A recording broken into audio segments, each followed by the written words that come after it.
Күніңді саз вақалары ақта тарих етмеге азармын. Студияда мен Султан Истакаева чалышам. Хайырлы ақшамлар. 15 гектардан 200 тонна Қырымда алма берекетіні жейіп башладылар. Артта қалмаймыз. Ялтада авангард стадионының реконструкциясы девам ете. Иш yolcular ve yol романтикасы аққанда Қырымға қатнаған тренлерде студентлер проводник олып çalışалар.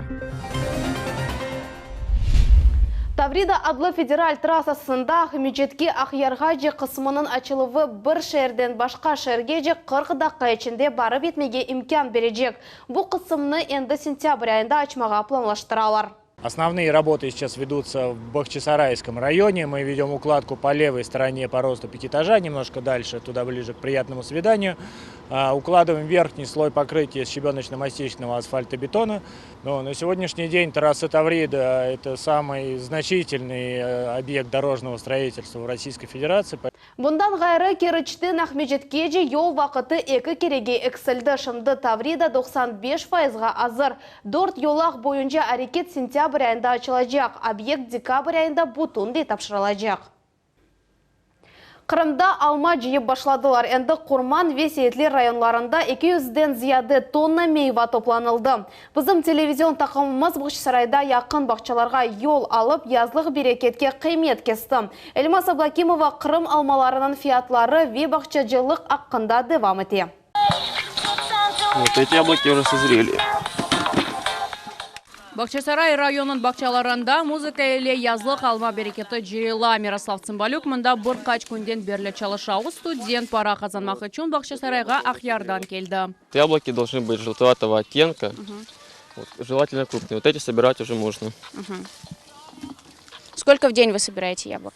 Там где-то 50 килограммах, там уже идет от полтонны. Яны Бурлюк көйіндегі алма бақчаларының 30 гектарындан 6 ярымында итальян селеста алмалары есе. Бұсене мұнда 50 тонна алма жиылмаға планлаштыралар. Мейва бақчаларыны Ерлі өзіндегі гидротехник иншаатынан суаралар, аграриялер қожалығыны кеншітлетмеге ниетленелер. Кечкен сене девлет программасы да 10 гектарға алма сачмаға имкан берді. Субсидирование сельского хозяйства – это очень сильно помогает и очень сильно способствует развитию в Крыму. Поэтому будем хорошо работать, будет урожай, будем развиваться дальше. Жұмхуриятның кой қожалық везерлігі берген малюматқа көре, бұсене Қырым аграриялері 4000 гектар алма бақчасыны жеймақ кереклер. Язлық алма чешетлеріне эсасен Қырымда саталар.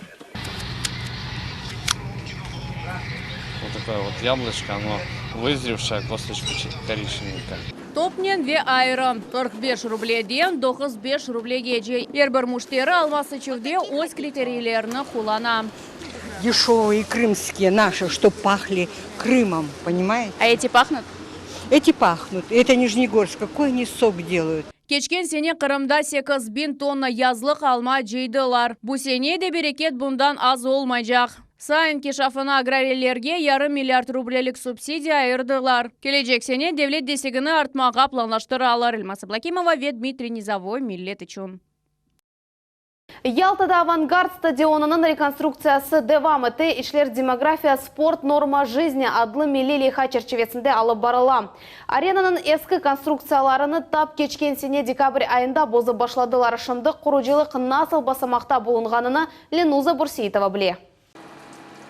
Олған бинаны темелге же йықмақ ве яңы авангард адлы стадионны тіклемек. Құручылар огүнде бойле вазифе тура мында 50 кіші çalışа. Объектте куле краны, бетон насосы, экскаватор, yükleyci машина, КАМАЗ арабалары çalışа. Құручылар енді чоқ құсушейлеріні боздулар, трибуналар, яғмур ве канализацион ағлар дағытылды, темел қойылды. Мы разработали котлован, сделали фундаментное основание, это подушка под трибуну, и выполняем работы по возведению монолитной конструкции самой непосредственно трибуны. Яңыланған стадионда яны трибуналар, футбол мейданы, көрешнен оғрашмақ үшін заллар, велоспорт, еңгел атлетика ве спортив гимнастика базасы олacak. Реконструкцияға аман-аман миллиард рубле айырылды. Құручылық девірінде енді тыш қызметчі 132 миллион масраф етті. Бұл басамақта құручылық монтаж ішлерінің 18% бежірілді. Подрядчик работает хорошо. работы выполняет качественно, и мы надеемся, что все сроки в соответствии с графиком выполнения работ будут выполнены. Яңыланған авангард стадионы 4000 сeyircini qabul etip olacak. Stadionны келecek sene dekabr ayında ekspluatацияға тапшырмаға planlaştırалар. Ленуза Бурсиитова, Асан Ибрагимов, Миллет üçün. Cumhuriyeti ve Kuba eksport ve logistika adlı tügürek masa iştirakçilerinin maksadları böyledir. 30'dan ziyade Kırım şirketi öz mahsulatını ve hizmetlerini takdim ettiler. Onların arasında Gemi Kurucu Zavodu, Agrotехнологиялар институты, çay ve kahve istisalcısı. Будем очень рады, если наша продукция все же понравится и кубинцам. Конечно, на Кубе прекрасные, замечательные совершенно сорта кофе произрастают, но наша продукция в своем роде уникальна, потому что, допустим, в этом году мы запустили линейку кофе со специями и с травами. Онлайн nizamında Kırım'ın iş adamları Kuba vekillerinin biznes alıp barılığının inceliklerini müzakere ettiler. Eksport arttırılığı mevzusuna bağışlanған tügürek masalar ay keçirili. Fevzi Yakubov adına Kırım Mühendislik Pedagogika Üniversiteti onlar için meydanға çevirildi. Наш главный итог, что мы, независимо от того, что Крым находится в особом статусе, мы все равно заключаем международные контракты, все равно наша продукция востребована, и самое главное, что не только продукция, но и услуги. Курорт ve туризм хадимлері Kırım pляжларыны күн тешкірмеге devam ettiler. Nevbeteki reyt Akmeçit rayonunda geçti. Mütehassıslar çöplük ceyiştırılığını ve teritoriyanın sanitar vaziyetine kıymet kestiler. Mevzuna Muhammed Zikiryaev devam etti. Курорт ve туризм везірлігінің хадимлері Хараджи көйінде пляжларыны бақып чықалар. Оларының вазифесі территорияда хызметлер көстерілігі ve пляж хавсыз олғаныны тешкермектір.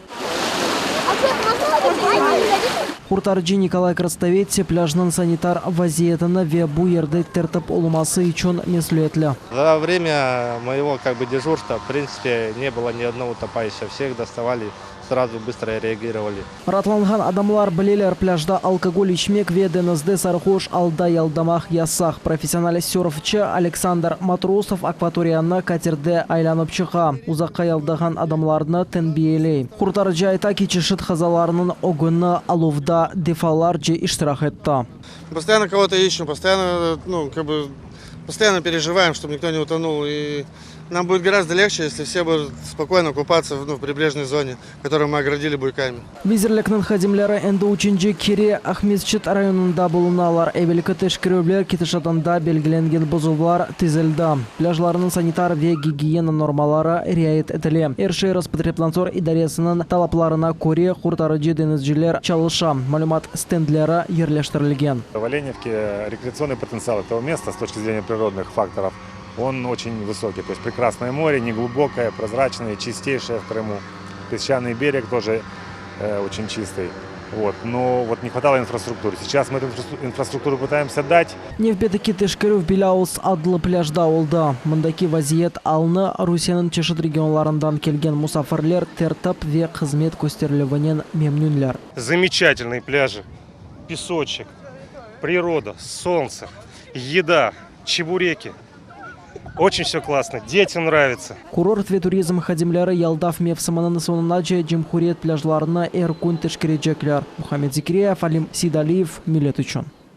Яш проводниклер өз ішіні яны сималар дінішіві ve çoxtan çox konuşuv деп tasavvur eteler. Yaz devrinde reyslерінің sayısı artta. Проводниклер sayılarına ise memleketinin çeşit ali okuv yurtlarından yaşlar koşula. Studentler öz tatillerinin nasıl geçirgenleri hakkında Ленуза Бурсиитова сораштырды.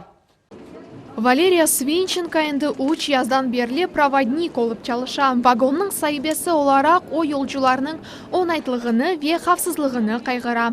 Тек чай ве тебесумнен иш битмей.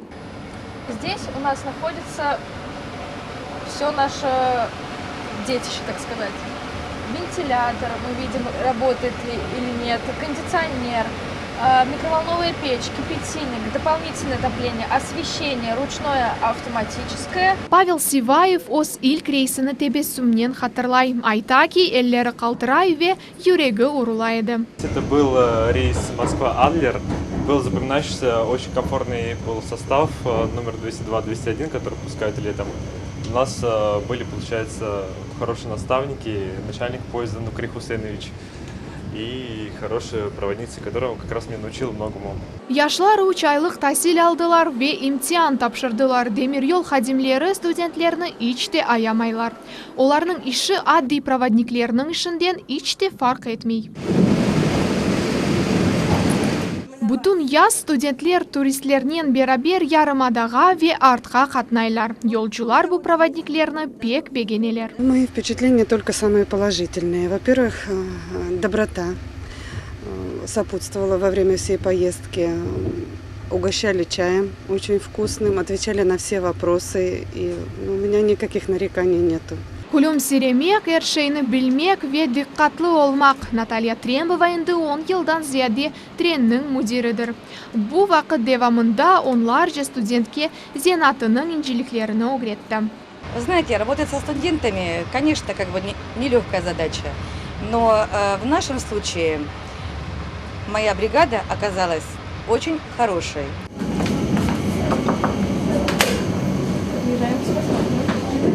Москвадан трен Ақярға келіп етті. Демек, проводниклер ратланып, вагонларының әббеттекі рейске азырламалары үшін вақыт бар. Белі олғанына көре бұл іш енгілдегіл, амма пек мерақлы. Ленуза Борсиетова, Асан Ибрагимов, Миллет үшін. Ахмеджеттен Адлер шәріне бірінші трен yolға чықты. Маршрутның ұзынлығы 70 километрден зияды. Yolda адамлар 22 саат болынажақлар. Трен 3 күнде бір кере қатнайжақ. Әнді Қара деңіз ялысы бойы ем қырымлылар, емдер атланғанлар сияхат ете білелер. Қатарлатамыз 2019 сене декабрь айында Ахмеджетке Қырым көпірінден бірінші тренлер Москва ве Санкт-Петербург шәрлерінден бірінші yolcular тренлері қатна башлады. Бұл вақыт ішінде демір yol қызметлерінен 300 беңден зияде адам kullanıldı. В состав поезда входит 16 плацкартных вагонов и 2 купейных. Стоимость по полному маршруту Симферополь-Ростов-на-Дону и Симферополь-Адлер. Плацкартные вагоны 1400 рублей и в купейные вагоны от 3000 рублей. 38 яшлы Ахмеджет Сакинына полис хадимлер яқалады. О екі тәшкилатын офислеріне яғмаджылық етуді шекленілі. Кіші 40 миллионға яқын рубле қырсызладып, жинайетшілерінің біріне көзетіп камера қайдетті. Анда көруне ки кіші офиске кіре сарылған пакеттен пычағыны чықара ве кәсерге яқын келе. Қорқан қыз параларына она бере. Кіші енді қабатыны бойнына алды ве апс етілді. Оны 10 елға же апске ала білелер. С его слов, похищенными денежными средствами он намеревался рассчитаться по многочисленным кредитным обязательствам.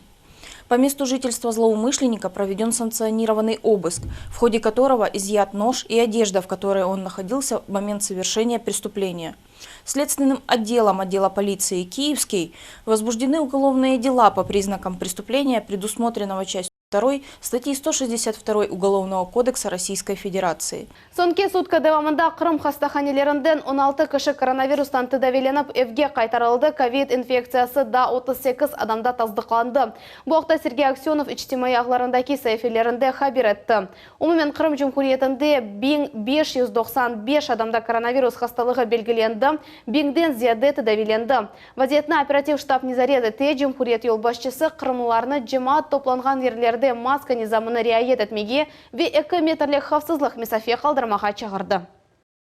Ахмеджетте Святой Георгий ибадетханесінің көрініші ғайрыдан тікленілігі бойынша ишдевам еттірілі 19 асырға айет медени мирас объектінің веранелері ескі Эрмени мезарының территориясында ерлеші. Тезден архив малюматларына қадыми бинанын уникаль фотографиясы қошылacak. Мезунun devamı bizim levhamızda. В этом саркофаге хранится та часть храмовой стены, которую нам удалось обнаружить. Турмуш эшиялары эскиден қалған монументлер. Бұлар эпсы 19 асырға айт Святой Георгий ибадетханесінің бір қысмы. Құрылышны эске Эрмени мезарының территориясында тесадуфын таптылар. Бұл 2008 сенесі топрақ ішлері алып барылған вақыт. Шымды иншаатның веранелеріні құббе құрчалай. Восстановить храм невозможно, учитывая местонахождение этого храма, поскольку Староармянское кладбище имеет очень долгую историю и, естественно, проводить здесь какие-то работы сейчас будет невозможно. Святой Георгий Килсесі Ахмеджетте Эрменилерінің 3-ші рухи иншаатыдыр. Оны 1890 сенесі ерлі меценат Аветик Хлебникянның тешебісі ile құрдылар. Бина совет дәвірінде виран етілді. Для нас сейчас главной целью является сохранить хотя бы часть этого храма как некую историческую память и свидетельство того, что армянская община уже в то время имела здесь каменные строения, храм. Эрмени халқы ичун бойле тапылма чоқ асырлық тарих огренелювінен невбетеке есе олды. Сегодня на месте этой церкви Субгеворг находится наша новая маленькая церковь, которая была построена в 1997 году.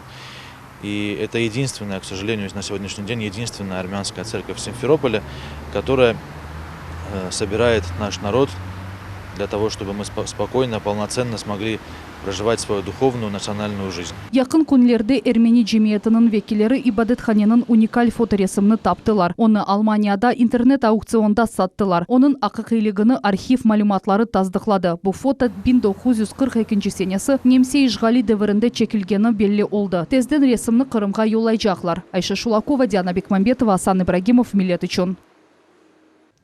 От үстінде хоккей бойынша Қырымдаки қадынлар жима тақымына ойынлар кечірілігі үшін өз базасы керек. Шымдылық тақым афтада 6 керейеріне 1 керейдман кечірі. Меселенің насыл чизмек? Бұл адеттен тыш спорт чешіті инкишаф етежек мы, yok мы? Бұл ақта Гузель Мамбетова тариф еті. И между друг другом сели на колени, поехали. Зашли. Мне надо показать элемент дриблинга. Меняем направление, поглядываем вперед. Вперед, глазки бросаем. Хоккей ойынını тек шайбанен ве тек қышта ойнамақ мүмкін дегил. Спорт темашаның язлық варианты да пек мераклы. Ойыншылар біраз уфақча клюшкаларны қоланалар. Ве рақыплерінің қапуларына топ йоланыла. Кристина Дроздова бұл спорт чешітіне 6 йыллық омырыны бағышлады. Әнді озы яш хоккейчілеріні идман етіп башлады. Хоккей на траве открылся у нас в 2014 году. Я тогда была еще школьницей, и, как их многих, сейчас заинтересует необычный вид спорта, недалеко от дома, еще и тренер, мой бывший учитель физкультуры. Естественно, пришла, попробовала, понравилось, заинтересовала и осталась по сей день. От үстінде хоккейны зиялылар спорты деп адлайлар. Бұл спорт чешітнен Бұйық Британияның бұтын қырылары оғрашқаны нафиледе гел. Ойын координация, реакция кібі шейлеріні арттыра. Күч ұрывлары есе мында қоланылмай. Русияда бұл спорт чешіті қышлық хоккейге баққанда рағбетледе гел. Мы делаем все для того, чтобы у нас в Крыму было развитие хоккея на траве, потому что это летний вид спорта. И где, как не в Крыму, чтобы он был. Вроде как уже и в Алтае есть, и в Питере он есть, а у нас его нет. Теплый регион, надо, чтобы к нам приезжали сюда. И, вот это самое подходящее место для того, чтобы здесь хоккей на траве получил широкое развитие. От үстінде хоккей бойынша Қырымның қадынлар жима тақымы ярышларда ыштырак етуіні тоқтамаға мечбур олды. Оларға идманлар ве ойынлар кечірілмесі үшін ось базасы керек. В России очень сложно момент передачи одной федерации в другую, аккредитации, там очень масса документов, очень сложно. Мы уже пошли по правильному пути, документы приготовили, Федерацию России документы послали, от них сейчас будут люди приезжать, будут смотреть базу. Эта база очень хорошо готова ко всему, она может даже сборную России принимать. Хоккей ойынчылары мұнтазам суретте идманлар кечірмелері үшін Бақчысарай районы Хан Элі койындaki база қоланыла біле. Бұның үшін от үстінде хоккей бойынша Русия Федерациясының разылығы ве малие айрылу керек. Гузель Мамбетова, Арсен Фукала, Милет үшін. Бүгінге бұл эпосы хабарлар Милет телеканалындан айырылмаңыз, хайырлы ақшамлар.